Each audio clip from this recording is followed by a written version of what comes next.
Ana em li ser Çiyayê Nemrûdin. Çiyayê Nemrûd teniştê Tatwanê ye. 20 kilometre bi seyarê derdikevin ser vî çiyayê û piştî wî jî ev siruşt û bihuşt derdikeve beramberî me. Li ser vê derê çi heye em temaşe dikin.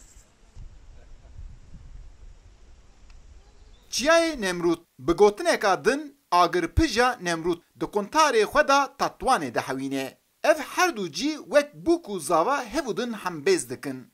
Agirpija Nemrûd herî dawî xilavên xwe yên agirê sor sala 1441 da pejkandiye.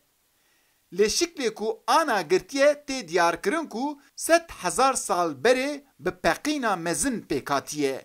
Bilindiya kratera Nemrûd 2935 metr û rûbarê wî jî 15 kilometr çargoşe ye. Di ev şiklê elîps da 5 gol, gelek derçûn û xuniyên lawê, çavkaniyên avê yên germ û 6 jî şikev tene.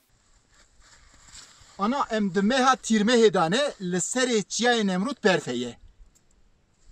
Çiyayê Nemrûd ji bo hin kesan ciyekî geştyariyê ye û ji bo hin kesan jî ciyekî şîfayê ye.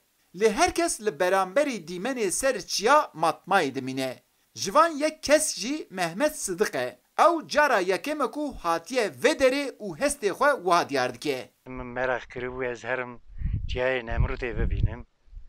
Niha li Çiyayê Nemrûdê li wê derê me gola wê me ciyê wî pir xweş e. Feqet tiştek heye zêde rê mêya wî bozixe, eya wî bozixe.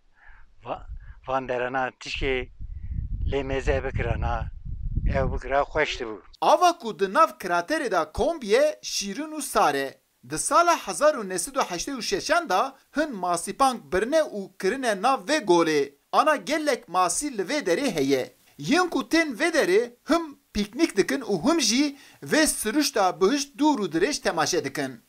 Beyte nabe ve çibikim beder nabe beyte nabe.